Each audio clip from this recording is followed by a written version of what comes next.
and system architecture. By integrating our traditional strengths with these new skills, Polaroid can achieve a significant competitive advantage in the marketplace. Polaroid can be one of the few companies that will combine that special expertise in high-quality hard copy with the benefits of electronic imaging, and this gives us a very special advantage. It is important to remember that while we need to understand every one of the steps and processes and components of electronic imaging from that CCD on to hard copy, we should not feel that we need to create all of the building blocks by ourselves. One very important ingredient of our strategy is to develop technical and marketing partnerships in order to bring quality products and those systems to our customers in a timely and cost-effective way. And finally, we need to be flexible so that we can respond to the opportunities and challenges in the future. Because we are dealing with the future, we're dealing with uncertainties. Here's an example. We can speculate that by 1995, the camcorder found in consumer stores will have new capability. It will record the moving image and sound just like it does now, but it will also be able to record high-quality still images. The question is, which electronic device will the public choose? The camcorder or the electronic still camera described earlier? Now, at this point, nobody knows. But we do know that we can design our printers to make hard copies from whichever device becomes popular, or for that matter, from both. As Max said earlier, we know that electronic imaging will reshape our business by the end of the decade. It is already having a substantial impact today. I have tried to give you an idea of what electronic imaging is and what it means to us here in Polaroid. It means new opportunities, but also new challenges. Although the future is uncertain, I must tell you that I'm confident we can respond to these challenges, and as a result, we will grow as individuals and as a company. I thank you.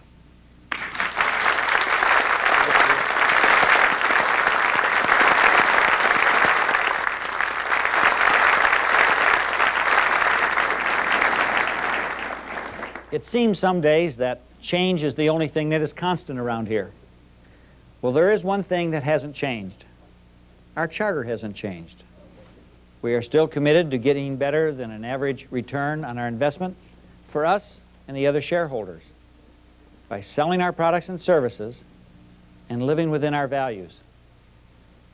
Everything else we do must be subordinate to that charter. All of the changes we are making are just tinkering with the machinery if they don't help to increase our sales and profits, and if they violate our values. Today we know we have to grow to remain competitive in a marketplace that has become increasingly competitive. Growth does not necessarily mean an increase in the number of employees. It means an increase in profits and sales. It means implementing effective cost reduction programs. It means working smarter and more cost-effectively than ever before. Throughout our history, Polaroid has been driven by technology and curiosity, by innovation and invention. But it becomes obvious after exploring the strategies of our three business units and the future of electronic imaging that something about us has changed. While we are still driving the company forward with our technology and inventiveness, we're increasingly focusing that inventive energy on the end user, the customer. In fact, that's the primary purpose of the organizational structure we put into place a year ago. It is helping us to develop products with the features, performance, and quality that first meet and then exceed our customers' needs. Our focus on the customer is creating a host of other changes as well. It's helping us to plan better for the competitive threats we face in the marketplace. It helps us to understand market forces and trends and to respond more quickly and effectively. It's changed the way we are making our marketing investments. It's also changing the way we develop and introduce new products, allowing us to simultaneously develop more new product programs than ever before, and to use fewer people to get the job done. Not surprisingly, our new structure has changed the way we manufacture new products. In the very beginning, we are incorporating customer feedback into our product development and manufacturing process, merging product development, customer feedback, manufacturing and marketplace quality into a single, seamless operation. It's changing the way we are looking at electronic imaging, helping us to define our role in the current and future worlds of EI. We've learned that technology by itself doesn't guarantee success without a thorough and thoughtful customer input. Without these changes, our business plans will not succeed. But we need other changes too.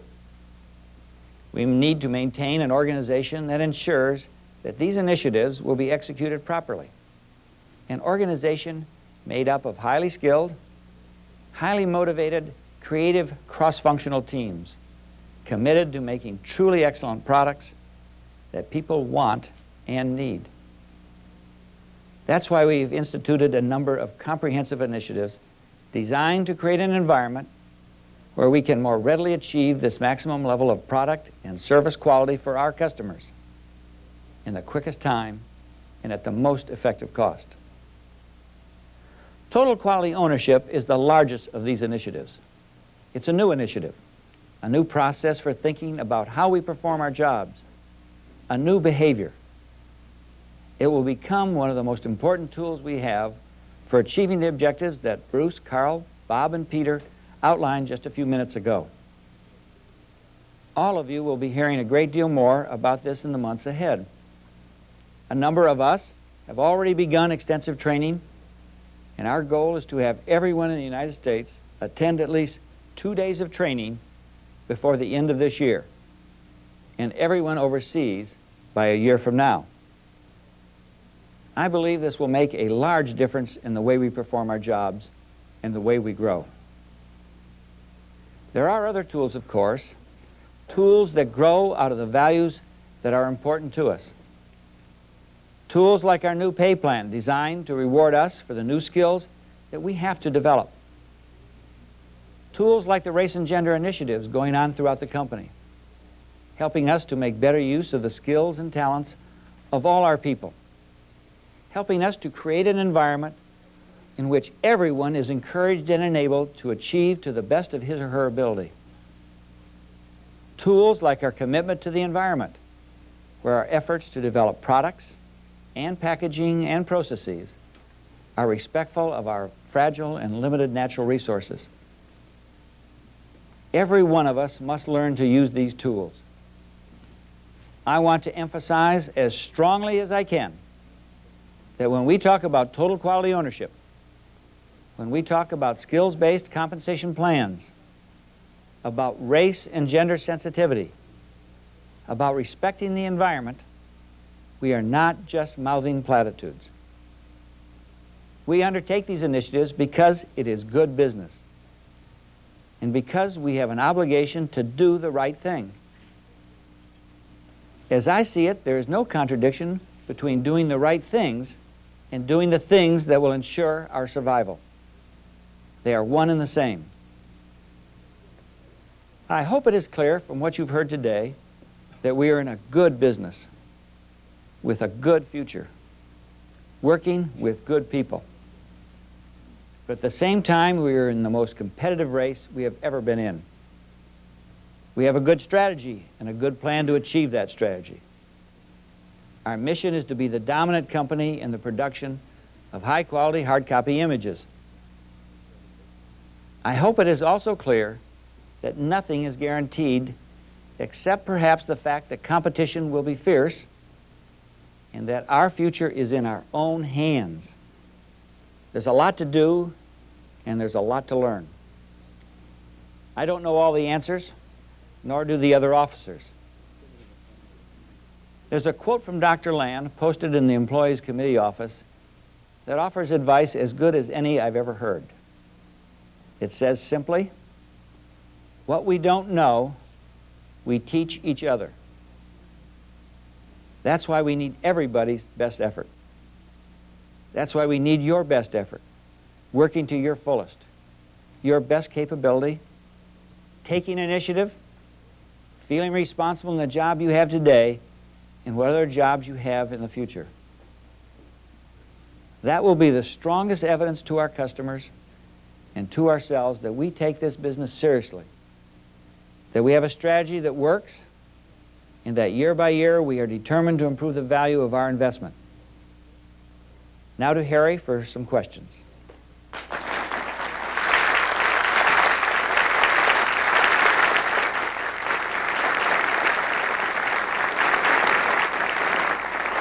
Thank you, Mac.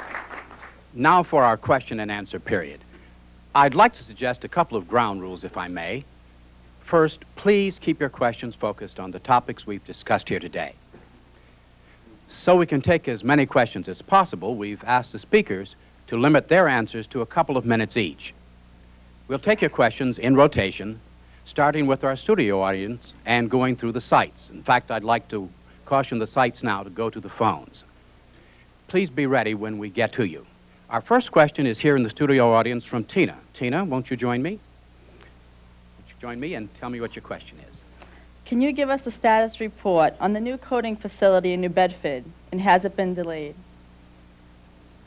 Well, let me start that, and then I can possibly turn to Joe Oldfield, who I believe is out in one of the areas that can answer that also. First of all, the status on the facility in New Bedford is that we're going ahead with the program and the process. I want everyone to remember that this is our first coating facility in nearly the last 20 years that we have put in. Our last coating facility was in New Bedford when we started coating negative, and this facility will be coating principally the Helios material.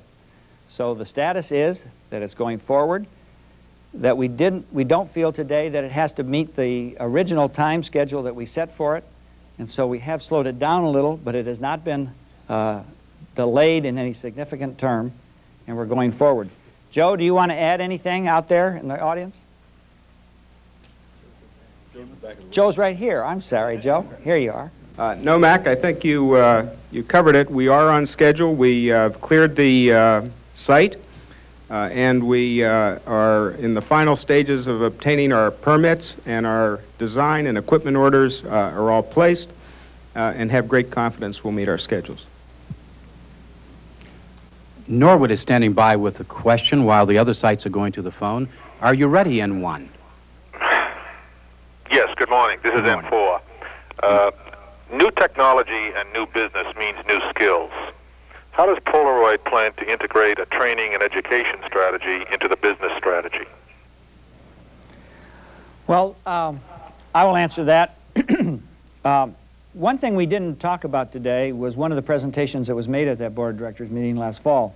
Owen Gaffney made the presentation, and it covered the area of our people planning. What were we doing? What was our strategy concerning people?